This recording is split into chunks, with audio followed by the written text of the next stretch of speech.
Alhamdulillahilladzi ja'alana min ummati sayyidil anbiya'i wal mursalin wa hadana ila tariqatil khatmil awliya'il muhammadiyyin wa ala alihi wa ashabihi ajma'in.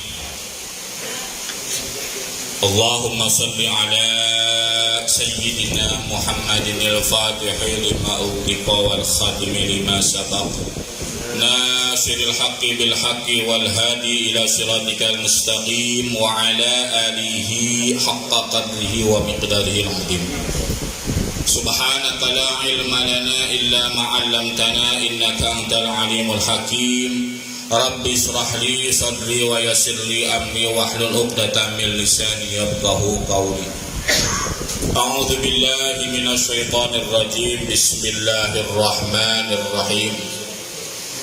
Ya ayyuhal hadirun ya ayyuhal ikhwan ittaqullah haqqa tuqatih wa la tamutunna illa wa antum muslimun. Pertama-tama marilah kita panjatkan puji syukur kepada Allah Subhanahu wa taala. Pada malam hari ini kita masih bisa diberi napas oleh Allah Subhanahu wa taala. Diciptakannya kita dari tidak ada menjadi ada. Diciptakannya kita untuk melaksanakan ibadah kepada Allah Subhanahu wa taala. Diberikan kesehatan panjang umur oleh Allah Subhanahu wa taala.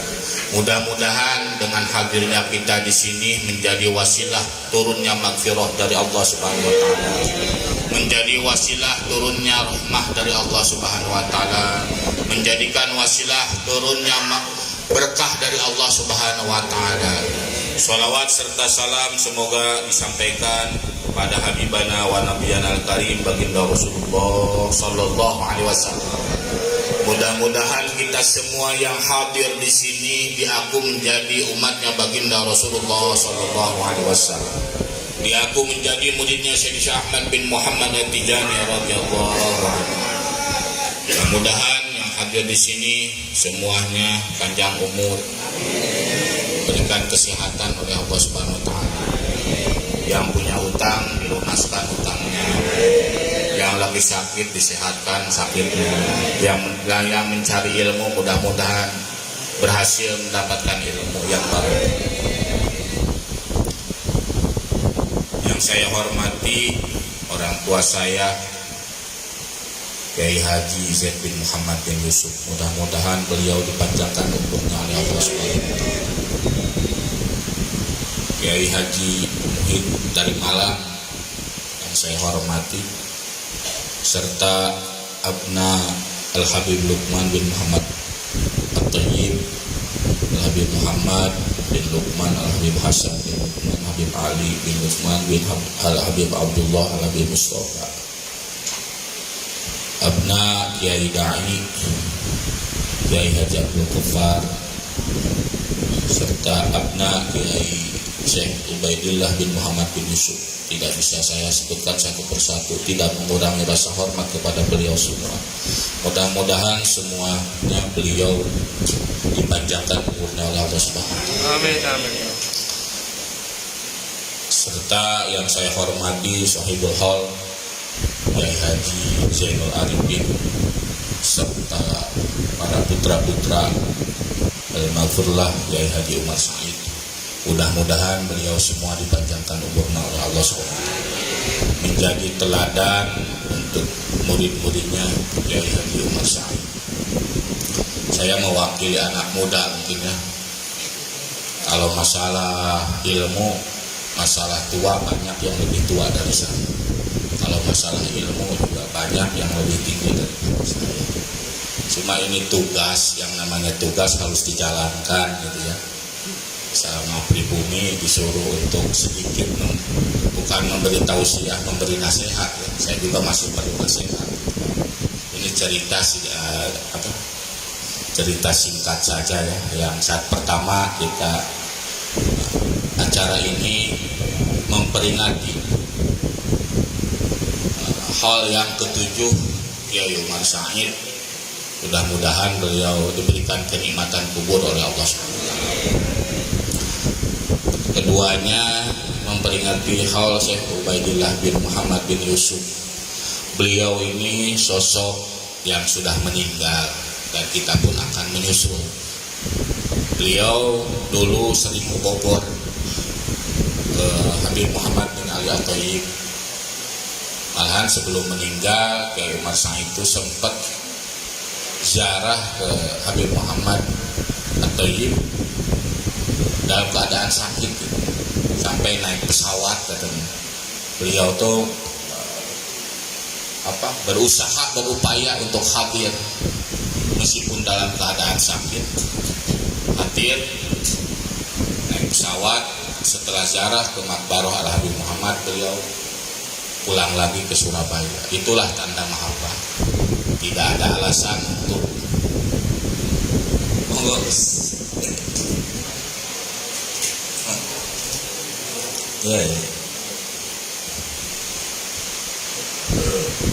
Mudah-mudahan itu menjadi figur tauladan buat kita semua.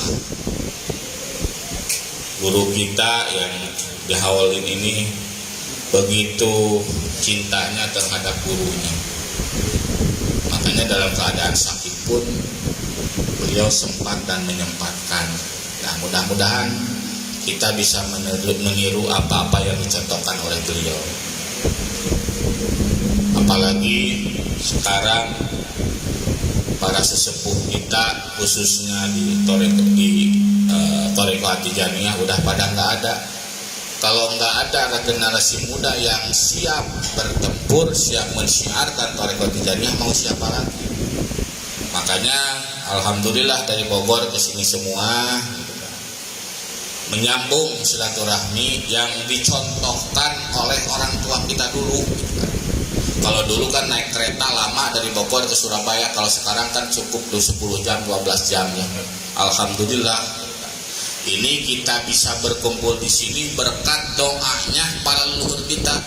Bukan kitanya yang hebat, tapi berkat doanya para leluhur kita untuk menjaga ukhuwah Islamiyah. Hal ini kan ibadah sosialnya dapat, ibadah pada Allahnya dapat. Ibadah sosialnya kita berkumpul di sini, saling bertatap muwajahah. Ibadah pada Allahnya kita tadi setelah melaksanakan wadifah berjamaah sebagai salah satu kewajiban untuk ikhwan Thariqah Tijaniyah melaksanakan wirid wadifah. Kita tahlil juga sudah, baca yasin juga sudah. Makanya terakhir tinggal ibadah jasmani ya, ibadah jasmani. Setiap ada ibadah rohani pasti ada ibadah jasmani, tapi tidak setiap ibadah jasmani ada ibadah rohani. Begitupun kepada Allah, ibadah makhluk kita kadang-kadang suka terpancing dengan ibadah pada Allah saja, tapi meninggalkan ibadah kepada ibadah sosial seperti membantu, menolong, dan menghargai orang. Itu kan ibadah sosial. Nah, Allah berfirman dalam Al-Quran, wa'atasimu bihablillahi jami'a wa la tafarraqu. Di situ menunjukkan ayat ukhuwah Islamiyah, tidak berpecah belah. Alhamdulillah kita bisa bersatu di sini. Karena Allah tidak menciptakan satu, tapi Allah menyuruh kita untuk bersatu. Itu ayatnya tadi. Karena sumber turunnya rahmat itu ketika kita tidak wala tafarraqu, tidak berpecah belah.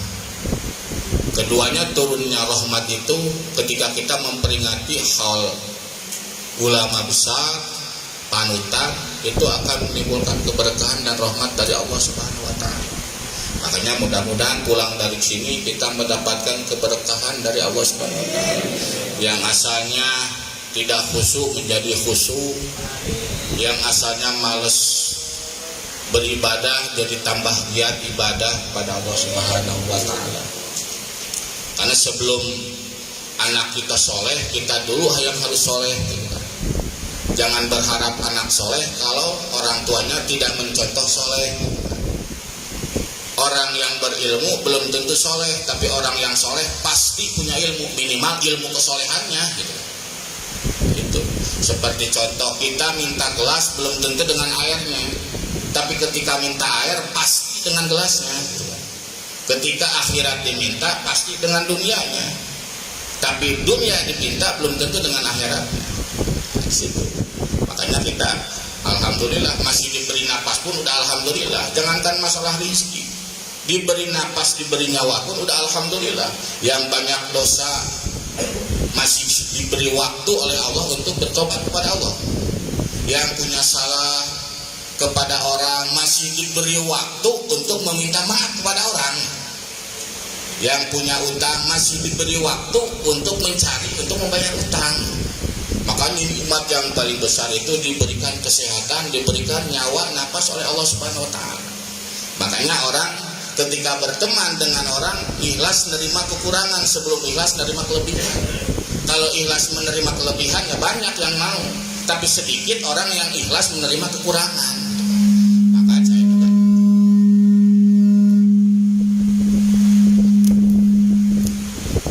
alhamdulillah, mudah-mudahan orang tua saya, para guru saya, para kiai, para alim ulama yang hadir di sini ikhlas menerima kekurangan saya sebelum ikhlas menerima kelebihan saya. Kekurangannya berani, makanya milih ke sini, saya anggap aja lagi ke sini semua. Tapi mudah-mudahan semuanya juga ada dalam ridho Allah Subhanahu wa taala. Karena apa yang kita ucapkan semua manusia itu tidak ada yang sempurna. Manusia benar itu ketika sudah tidak melakukan kesalahan.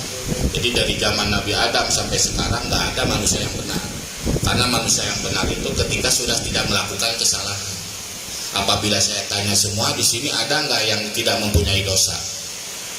Ada nggak? Nggak ada. Malahan orang yang bertoreko itu harus di atas rata-rata ibadahnya. Malah kadang-kadang orang yang masuk toreko lebih pusing daripada orang yang nggak masuk toreko. Itu turun. Harusnya akhlaknya harus lebih bagus orang yang masih toreko, karena syariat toreko hakikat marifat. Kita tuh udah naik satu level, masa mundur lagi?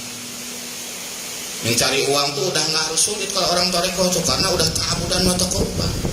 Kalau udah dekat sama yang punya, apapun dikasih. Kayak kita mau cari jodoh, sebelum deketin anaknya kan orang tuanya dulu yang punya. Kalau ngedeketin anaknya belum tentu yang punyanya ngasih. Tapi kalau yang dideketin yang punyanya pasti anaknya dikasih.